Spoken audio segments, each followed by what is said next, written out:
you have found me, Anna, from 1332 Knitwear Design House. This is our Esoteric Tuesday live stream. Yep. Let's unpack this bad boy. We got our scoob here. Got our stuff in there. I took out ones that we've already done. This one is knowing. Put that over with the other ones for now. Knowing. Coming to knowing. And all the different ways you can know stuff. All the different ways to know stuff.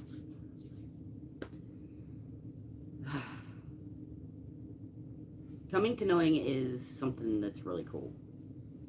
You pick it up through meditation or through observation or things like that. I don't know. I don't know why Spirit gives me these. This one in particular,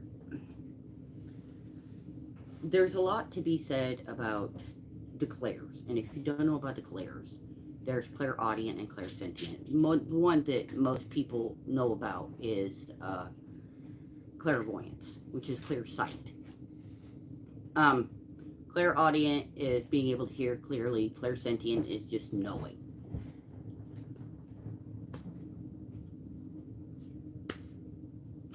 They have that particular talent.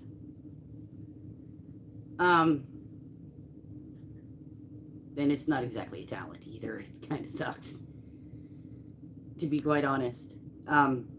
There's different ways of knowing, different versions of knowing.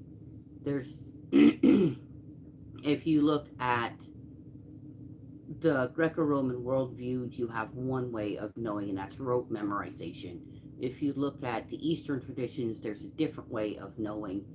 And if you look at indigenous traditions, there's 1,000 ways of knowing. It all depends on what kind of knowing you're talking about. If you're talking about knowing your own, like with your interactions with people, yes. It's like a BS meter that's set to 1,000. Or to 0. It just depends. So we're going to skip that one today, and we're going to go with something else. I just grabbed this one right out the bowl. Connection to Earth. Because I'm going to take that one out of there. Connection to Earth. Connection to Earth is easy. It's really easy. People are supposed to be connected to Earth. We are not supposed to live in the stratosphere or in the cosmos or in anything like that. Humans are literally built for the Earth. Okay? And the easiest way to connect with the Earth is to be in it and on it. Your connection to Earth, the easiest thing is to go and in the spring and in the summer, walk through the grass barefoot. Especially if you're someplace that freezes over the winter, where the ground freezes hard.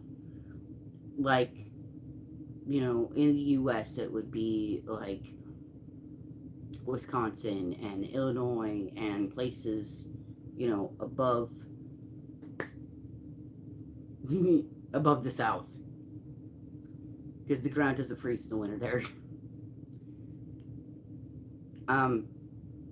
But places where the ground freezes in the winter, it's safe to walk around in your bare feet in the dirt.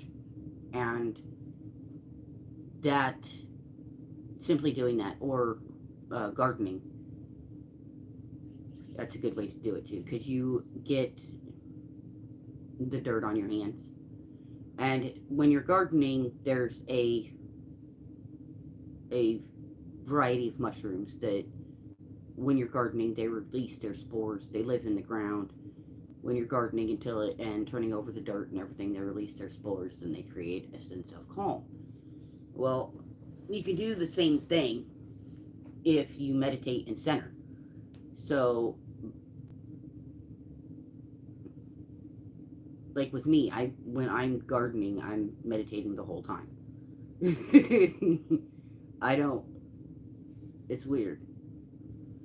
But we should all cultivate that connection to Earth, because we can't really exist anywhere else without a bubble. And yeah, yeah, because we need the, how do I put this? The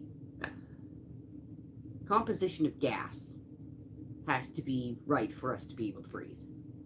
We are life forms that require oxygen and nitrogen in equal and balanced amount.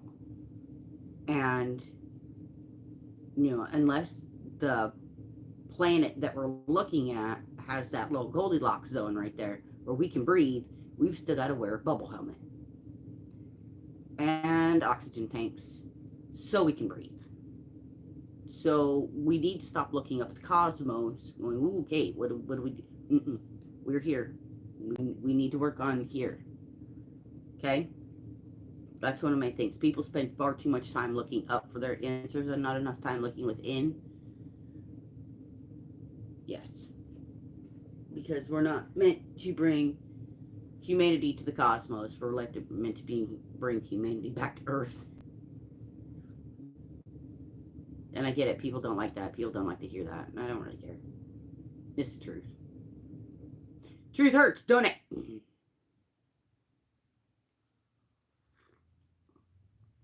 That being said, there's a lot of different ways to cultivate your connection. You can sit out in nature and meditate. One of the best ways that I found is not only to sit in nature and meditate, but to open your soul. And this is really telling. Open your soul and reach out with your spirit and feel every living thing around you.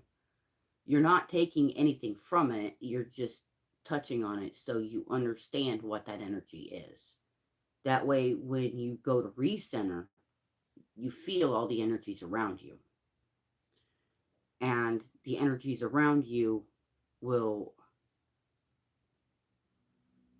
how do I put this? If you're a good steward, they'll guide you.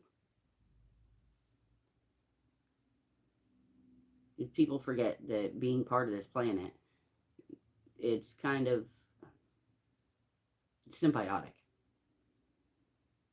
You can't be part of this planet and not affect it. It's just the way it goes. From the tiniest little ant to the biggest elephant, everything affects the earth. Everything that we do to it affects it.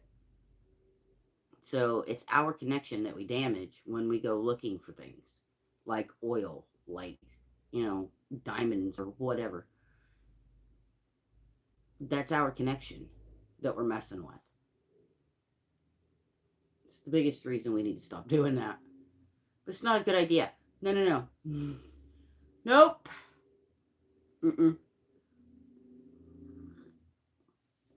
I wish I'd have gotten time out of the bowl. Time's so much easier.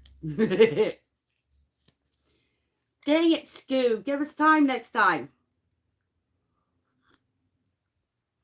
Time and meditation are so much easier to explain.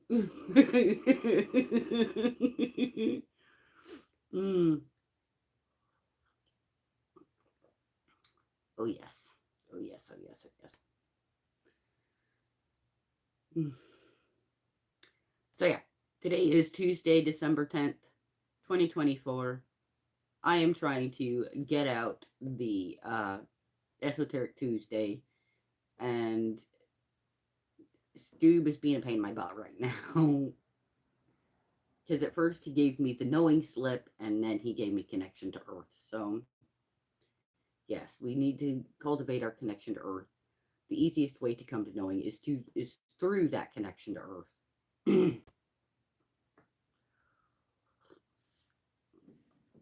Whether that's sitting there while you're feeding the birds and watching how they act, and meditating on different life forms, or it's feeling with your spirit and feeling their energies and being able to understand their energies. Like the energy of a tree is different than the energy of a robin. There's a different pulse to it, there's a different cadence to it, which is awesome. It's the energies are just crazy. If you can feel the energies and everything around, it's crazy because everything moves at different rhythms, and there's a different, I want to say, syncopation to everything. Everything is different, but then again, everything's the same because it's like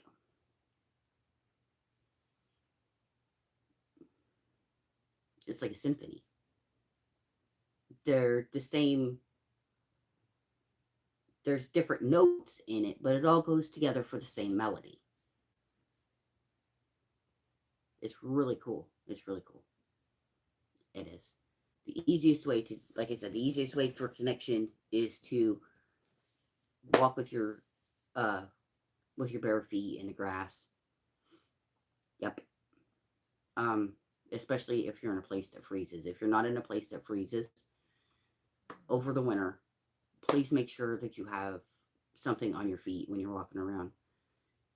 Um, because some intestine, some parasites come up through the dirt and will latch into your feet, and it's icky.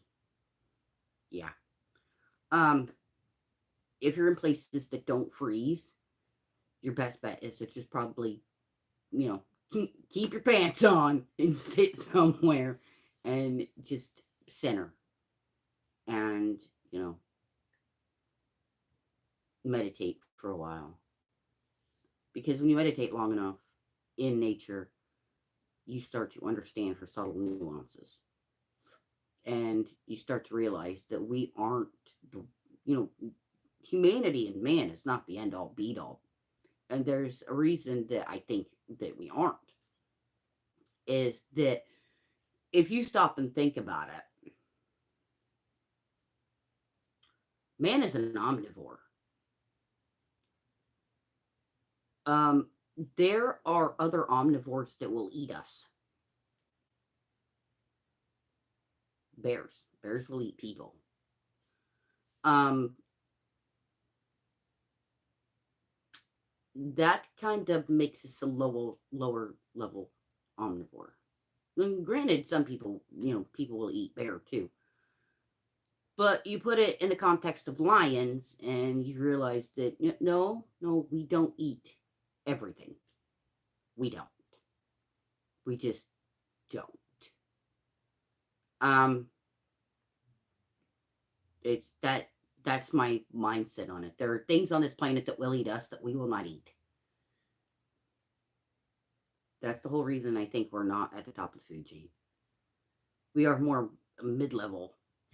And the more people who become vegan, the more lower we sink on that chain.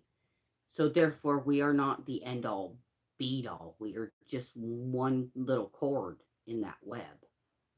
And if we keep picking at the web and picking out other cords, we're eventually there's going to be no cords left, and it's just going to be us, and we're going to fall apart.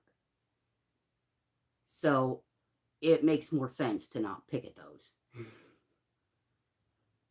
Now, there's granted there's reasons, but you know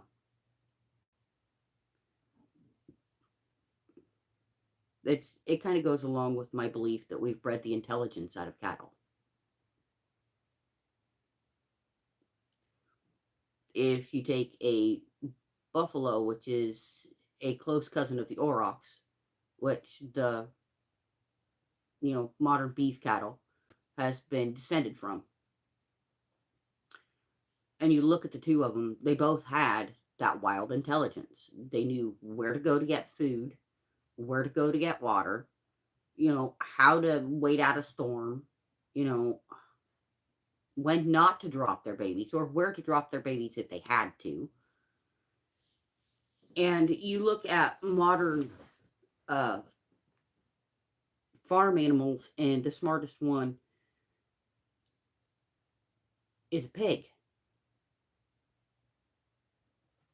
Well, take a good look at the buffalo on the bison on the prairie. They figured out that you can dig deep under the snow and still find food. If you do that with a beef cow, unless they're raised that way, they're going to die. They're going to starve because they don't have the brains enough to dig under the snow. Yeah, domestication sometimes it makes things dumb. It backfires really bad. um, if you look at, you know, I know people don't want to hear about that, but it's the truth. We've bred the brains out of cattle to make them more tractable, to make them, yeah, more tractable. Um,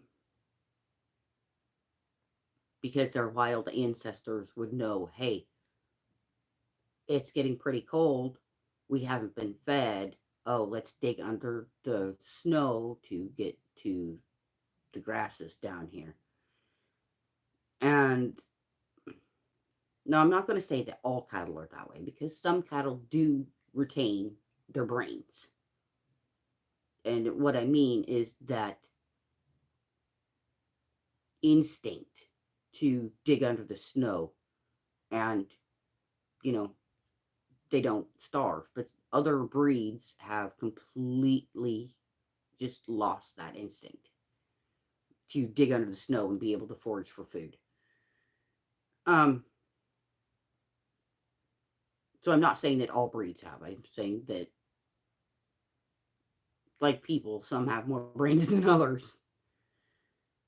That's part of our connection to the earth, is understanding that we don't we don't see what we're doing until we look back. And then when we look back, it's just like, oh crap. Like trying to get rid of wolves in the US. Everybody tried to get rid of them, and then the deer species shot up, the elk species shot up, the rabbits shot up, and then we started having coyotes everywhere because, we needed a pack hunter. We needed a hunter. We got rid of big cat, the only big cat we got rid of where I am. We got rid of the big cat, rid of the bears, got rid of the wolves, and the incidence of deer hitting cars have gone way up. And trust me, it's not always that you hit the deer, it's sometimes that the deer hits you. Trust me. Yep. The one stoplight in town a couple years ago, and somebody got blindsided by a deer sitting at the stoplight, just crammed into the side of the car. Yep. That was fun to explain to the police. I was sitting at the red light. I got hit by a deer. You sure didn't hit the deer? No, the deer hit me. My sister has also had this happen. She's been stopped on the road between our parents' house and her house, and just stopped because she's seen deer at the side of the road. So she slowed down to a crawl, and they started to cross the road. She stops, and she was just sitting there, put the car in park and everything, and all of a sudden, blam! Yeah, in the side of the car.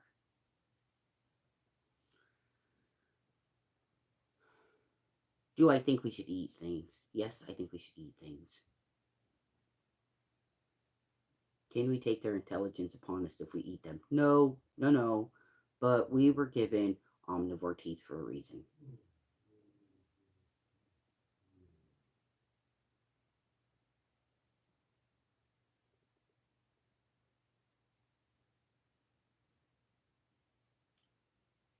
The pup is growling at me in her sleep.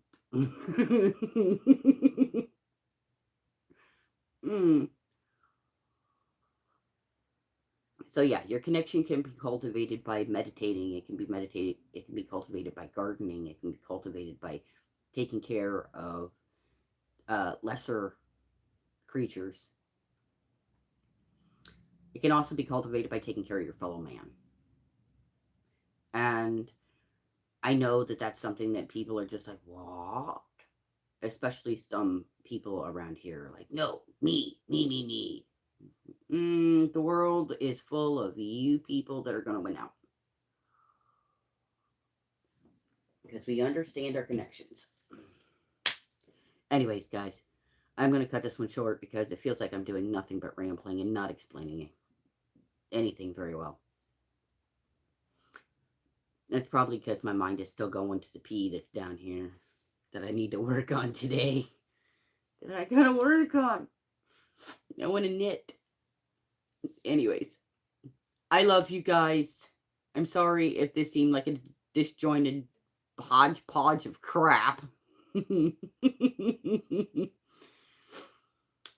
doing my best. Flying by the seat of my pants. So hopefully next week the topic will be better. Anyways, I love you guys. Huge hugs. Much love. Happy knitting, fam. Mwah. Love you guys. Bye.